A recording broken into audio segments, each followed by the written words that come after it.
Hey everybody, Team Lynnvander here. We are here to show you this game, the long-awaited Evil Dead 2. The Deadites real happy. Okay, this is the game. It is not in its entire final form. We've got some artwork that is still being placed in, but for the sake of this playthrough video, we are going to run through everything you need to see and what Evil Dead 2, the board game, has become. Straight across from me, I have Josh Dirksen. Hello, Kickstarter. And over here to the right, we have Missy Freeman. Bum, bum, bum. And then over here, we have Will Gibson. You guys would know Will Gibson, original backer, huge supporter, big fan, and now a fellow Guelphite and Lynnvanderian here to play this game. So, let's break into this right away. Josh. All right. What's going on? Overview. Yep. So we are in the cabin, of course. I'll go through setup, but I'll give you a brief overview of how the game works first. So we're in the cabin. The Deadites are going to be attacking the cabin, and we want to either seal the portal, which is spawning the Deadites and bringing them into our world, or open it to summon the Kandarian demons. Depending on whether you are a human or Deadite, there's a deck of corruption cards, which will determine whether players are humans or Deadites. Uh-oh. Human, Deadite. There are not very many Deadite cards, but that's probably a good thing because you get lots of these cards as we play. Every time you're involved in battle, you have a chance to get one. Interesting. Corruption cards. Yeah. Very key, very crucial. I'll shuffle those up because we don't want anyone to see True enough. the order that we're in. Yep, so there are 2 Deadite cards in that deck, based on the number of players. So this is a 4-player game. So, each player has a character card. Oh, okay, who are you? I am Annie. Oh, looks like I'm Ash. Groovy. We've got... I have Ed. Sick. And I'm Bobby Joe, the most important one. there are 2 other characters you can play. They're not in this particular version of the game, but... Okay, we got our character cards. Yep, and we've got miniatures for all of them 3D printed, although for the sake of this video, we're going to be using these more visible tokens that are colored.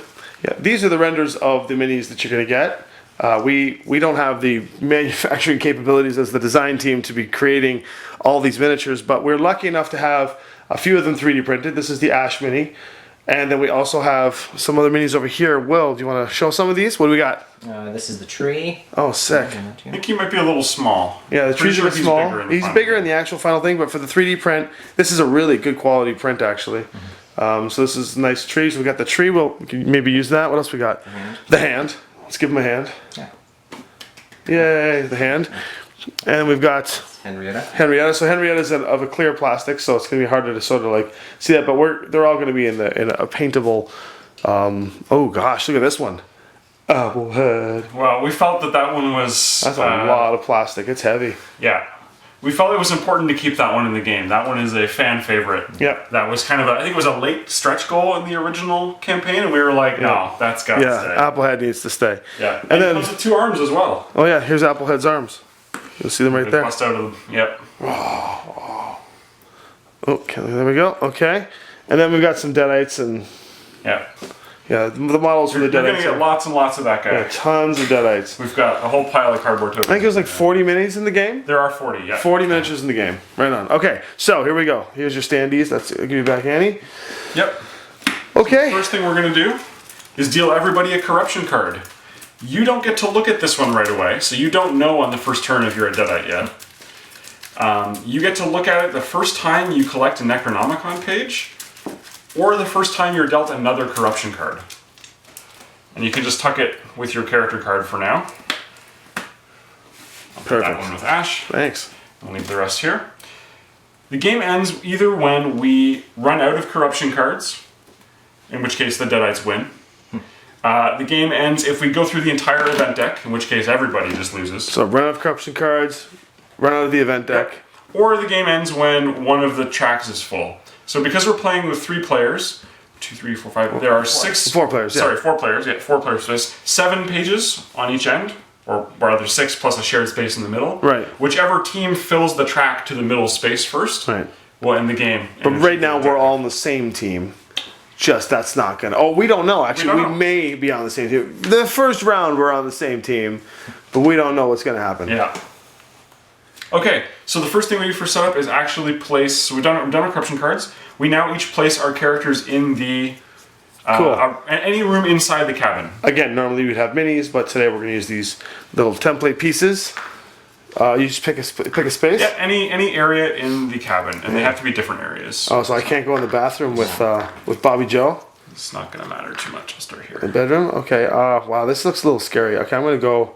I'm going to hang out in the kick hand. These are items that we're going to collect, right? These are not enemies. Right. They're never enemies. Actually, I'm going to go in here. I'm going to hang out behind the walls here. Yep. A little section. Okay, done. Okay, so we're going to pick a player to go first. I'll go first. Sure. I get the Necronomicon as my starting That's player. a pretty cool token. Let's take a look at that.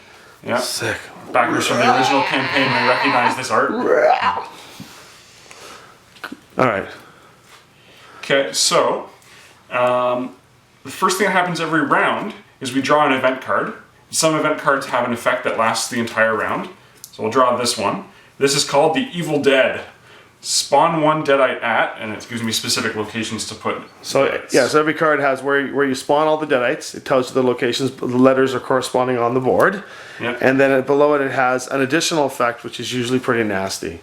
So this additional effect says, We can't kill them on turn. for the rest of this round, deadite minions can't be killed, which is okay because there's not that many on the board, and we can kite them and dodge them. Yeah.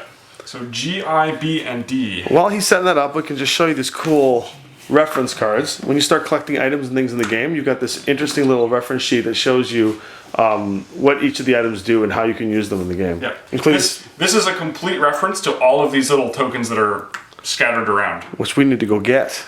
So all of the tokens that are items are always in the game, and then there are a number of Necronomicon pages based on the length of the track. So we have enough, guaranteed on the board, there's enough Necronomicon pages for both sides to be able to fight. Minus one. Minus one, because only one team's going to get the final page. Correct. Well, let's get into it then. Yep. Okay, so I'm going to leave this face up as a reminder, and then I'm going to go first. Because we were playing with 4 players, we take 3 actions each on our turn. In 5 or 6 player games, you only get 2 actions. Oh, okay. Things you can do for actions. You can move up to your character's speed. So if we look at a character card, So Annie is a great example. they have a maximum number of wounds they can take. So his wounds is 3. Yep. Attack is the number of dice you roll when you attack. Yeah, which we'll get to. there is dice, that's right. Yep. Speed is the number of spaces you can move, and those are areas on the game board. Mm-hmm. And virtue is the number of dice you roll whenever you have to test to see if you become corrupt. Yeah, that's the deadite. That's the corruption. Yeah, and he's make real you deadite. difficult to corrupt. Yeah, Ash on the other hand is not. Sadly, Ash has got a 1. So, okay. All right, so I get to go first. So I can move up to my speed as an action. I can pick up all of the item tokens in an area that I occupy as an action, choose one to keep and reveal it and put it on my reference board. But you don't reveal all of them? I look at the whole stack, pick one to put on my board and it's revealed. The rest go back face down. Okay. So after I've done, if I take my tokens, I can then gain access to various abilities, which are very powerful. So I definitely want to do this. And the Necronomicon pages are scattered amongst all of the items, and we're going to need them as well, because that's the objective. Let's get into it. Yep. So a couple of other things I can do on my turn. If there are deadites in my area, I can fight them. Boom. And there's dice here too. Rolls the dice, yep. So these are the dice. These aren't the actual dice. These are our manufactured dice in-house that we make with They're stickers. pretty close. They will be black, and they will be etched with white ink. They'll be etched. These are stickers, but they will be etched. They will look amazing. So Yep, so let's just look at those dice actually quick for a second. Sure, okay. So there are 2 different possible faces. There's a chainsaw, which is a success. There's 3 chainsaws of 6 faces. Yep. And there's 1 deadite skull. That's a failure. You never want that one. nope.